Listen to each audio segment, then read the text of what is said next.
Earth Voices by Bliss Carman. I heard the spring wind whisper above the bush wood fire. The world is made forever of transport and desire. I am the breath of being, the primal urge of things. I am the whirl of stardust and the lift of wings. I am the splendid impulse that comes before the thought, the joy of exaltation wherein the life is caught. Across the sleeping furrows I called the buried seed, and blade and bud and blossom awaken at my need. Within the dying ashes I blow the sacred spark, and make the hearts of lovers to leap against the dark. I heard the spring light whisper above the dancing stream, the world is made forever in likeness of a dream. I am the law of planets, I am the guide of man. The evening and the morning are fashioned to my plan. I tint the dawn with crimson, I tinge the sea with blue. My track is in the desert, my trail is in the dew.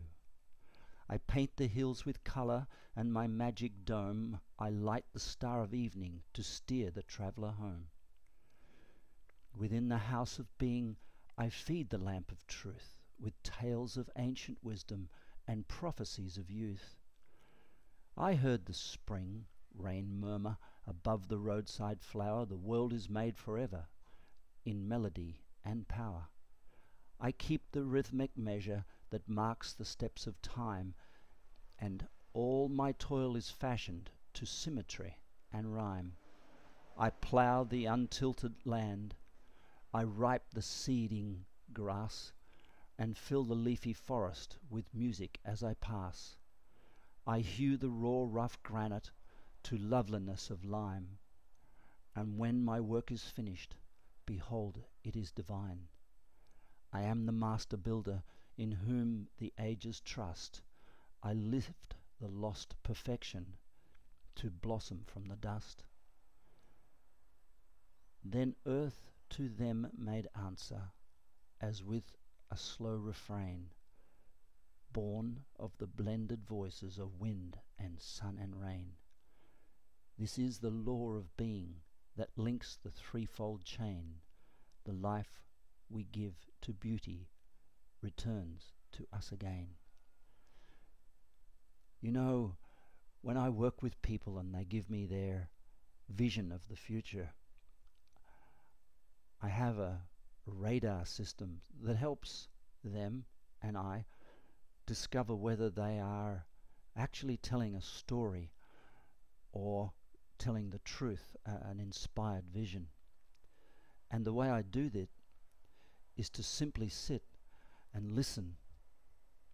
And if they talk about children, do I smell the breath of a child, or the sound of a child's voice, or the crying of tears, or do I see the playfulness of children, or do I see nothing?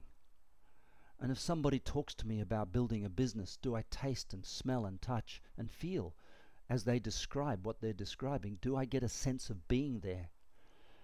Or if they describe a new relationship they're about to have, do I get a sense that they are telling me a story about it, or actually living it in their mind's eye with such clarity and such sensory integrity that I'm there with them, experiencing the moment that is actually here now, but reflects what they're going to create in the future.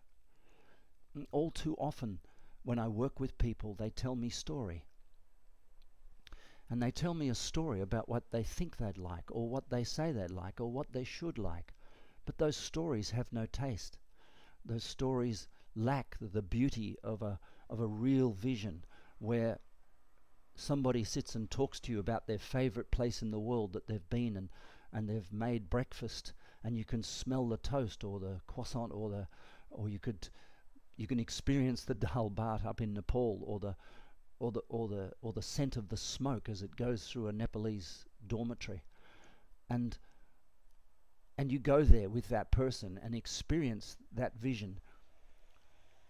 not as a story, not as an empty yarn with words piled one on top of the other, but as if you feel the wind chilling through your clothes as well, and you feel the roar of the avalanche, or whatever they're describing, whether it be a child, a marriage, or a new job, or a future. And we know when we hear these things whether a person is telling us a story, that's something they think they should do but really have no heart for it, or they're telling us what is in their mind's eye, deeply in their heart, and they're just expressing a picture, an experience that is in the future. We don't have to be fortune tellers. We don't have to be magicians or psychics or anything to understand when a person is telling us the truth.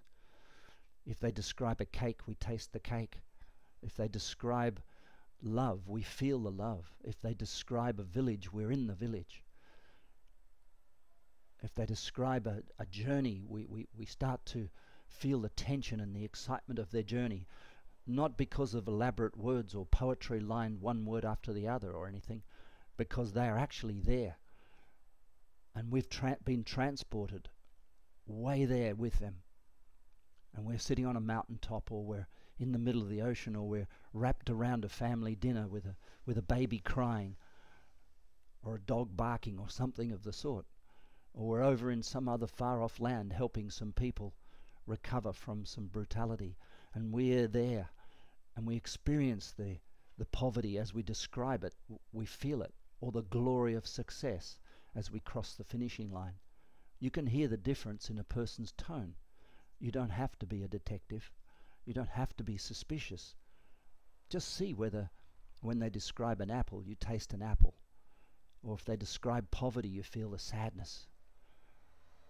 Or whether they describe doing something beautiful, something amazing, something inspiring, you're there with them. It can't be faked. It's one of the most beautiful things on earth. It can't be faked. We can say to people there's a door at the end of the tunnel, or we have a dream as a person carrying weight to visit Nepal, or we have a dream to build a family that we haven't done yet, and you can hear it, you can feel it, taste it, smell it. The five senses are activated as a sort of a radar detector against deception. But it's not the person deceiving us, it's the person deceiving themselves. Sometimes the worst situation from one person is the most beautiful situation for another.